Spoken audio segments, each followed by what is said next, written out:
Επεισόδια σημειώθηκαν στην Αλεξανδρούπολη λίγο πριν τη χθεσινή αναμέτρηση του Εθνικού στο βόλεϊ με τον ΠΑΟΚ. 40 από τη ΑΕΚ και 30 του ΠΑΟΚ ενεπλάκησαν στο κέντρο της Αλεξανδρούπολης, ενώ προκάλεσαν και υλικές ζημιές σε αυτοκίνητα.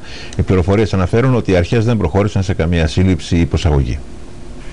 Μία ώρα πριν από την έναρξη του παιχνιδιού του Εθνικού Αλεξανδρούπολης με τον ΠΑΟΚ στο βόλεϊ, υπήρξαν μικροσυμπλοκές οπαδών του ΠΑΟΚ με αντίστοιχους της ΑΕΚ.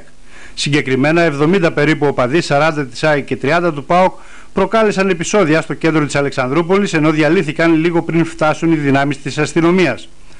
Μπορεί να μην υπήρξαν μεγάλες υλικές ζημιές, ωστόσο, όπως όλα δείχνουν, έχει δημιουργηθεί βεντέτα μεταξύ των οπαδών των δύο ομάδων, η οποία παίρνει επικίνδυνες διαστάσεις. Σύμφωνα με πληροφορίες, δεν έχει γίνει κάποια σύλληψη ή προσαγωγή, ωστόσο οι κάτοικοι της περιοχής ανησυχούν, αφού η βία των γηπέδων έχει προχωρήσει και δεν ξέρει κανείς μέχρι πού μπορεί να φτάσει. Είναι αλήτες αυτοί, δεν βλέπετε. Ήρθαν και το ρημάξαν. Εδώ ήρθα, έκατσα να πήρα να πιω έναν καφέ. Και ήρθαν και το ρημάξαν, ορίστε. Έγιναν επεισόδια με πέτρες εδώ και... Δεν ξέρω, δεν ήμουν έξω, δεν είδα τίποτε. Μέσα στο καφενείο πήραμε καφέ. Δεν είδαμε τίποτε. Ήρθε η αλητεία εδώ. Η αλητεία ποια είναι αυτή, δεν ξέρω, ήρθε με το ρημάξαν. Μπουκάλια, πέτρες, αυτά εδώ πέρα.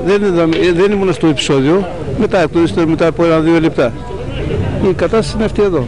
Το αμάξι χάλια, όλος ο δρόμος γελιά. Μαλώναν μεταξύ τους. Αλλά μεταξύ τους δηλαδή ΠΑΟΚ με την ΑΕΚ. Αεξίδης με ΠΑΟΚσίδης. Τι διαφορά είχαν τώρα δεν ξέρω. Το διάβασα μπουκάλια. Τώρα αεξίδης και ΠΑΟΚσίδης πέρα. Το τοπίο ζημιάς. Βέβαια.